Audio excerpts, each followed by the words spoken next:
I visited a church originally founded by a prophetess. I'm LT and this is Backpack Religion. With over 20 million members worldwide, the Seventh-day Adventists is a pretty big denomination. They're rather well known for holding their worship services on Saturdays, but a lot of people don't actually know their true history. From all appearances, they're a fairly standard church. The one I visited didn't stand out as anything unique. It was a solid brick church with a pretty sanctuary and a traditional Protestant service, some teaching, some worship, and a sermon. Yet beneath these appearances is a rather unique backstory that takes place over 200 years ago with the Millerites. In the 1830s, William Miller was convinced that Christ would literally return in his lifetime, following what he considered spiritual experiences and revelations. Since you are watching this in the 2000s and it is no longer the 1800s, his prophecy did not come true, and Christ did not return in his lifetime. This forced the Millerites to reevaluate the scriptures and see where they went wrong. And during this biblical study, they started to develop new theologies and a foundation for what would eventually become the Adventist movement. These new theologies included the following: a continued belief in the eventual literal return of Christ, that Saturday is the day of the Sabbath, there is no eternal hell, and a further fleshed out eschatology. During this spiritual movement, as these new theologies were being formed following William Miller's failed prophecy, was a notable woman by the name of Ellen G. White. Many who came from the Millerite movement believed that she was a prophetess, gaining her influence over those involved in the movement. It may also be important to note that her husband and a couple other influential leaders in the movement also grew to notoriety, but Ellen G. White is the one that a lot of people will recognize and know of. And as you can assume, since Ellen G. White was believed to be a prophetess, she made many prophetic claims and supposedly had over 2,000 visions and dreams. And when she would have these visions and dreams, they were often accompanied by physical symptoms such as swooning, staring, not breathing, and unnatural strength or weird movements. You can find many of these dreams or visions or prophecies in numerous writings that she would have had published. I'll provide links down below. In this video, I will just highlight the ones that stood out to me and a few that I think capture her prophecies broadly.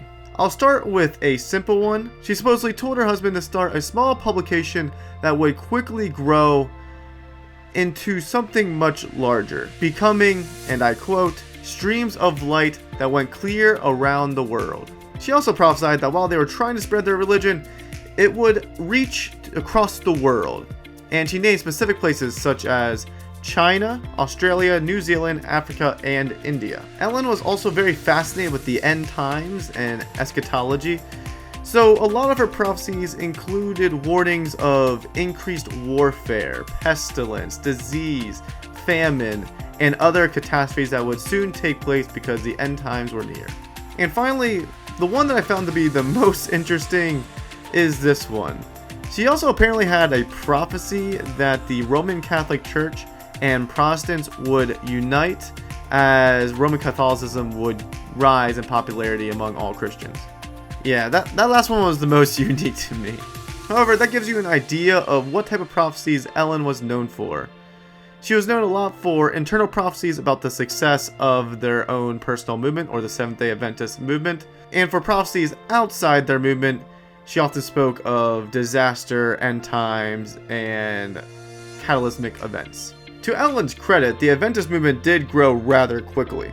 It started as small groups of people who agreed upon the theology that I mentioned earlier. Then, as Ellen and James started creating print material for the groups, they realized it was forming into something much bigger, its own sort of denomination. At that time, they were commonly known as the Sabbatarian Adventists, which would later be known as the Seventh-day Adventists. And Ellen, along with her husband and a couple other prominent leaders within the movement, started to form a structure for this new denomination, creating leadership and mission groups to spread the faith. This included creating publishing houses so they could print more literature and give it out to more people who they thought needed to learn about their movement and convert to their theology. With a developed dogma, a clear vision, and a well-developed structure, the movement did go worldwide within Ellen's lifetime.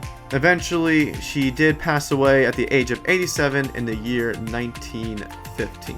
Since then, the movement has grown from over 100,000 people to, as I stated earlier, over 20 million.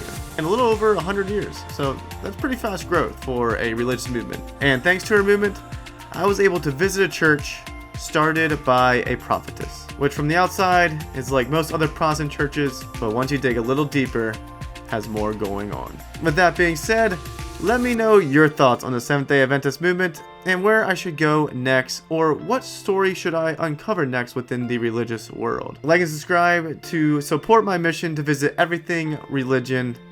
And until next time, friends, farewell.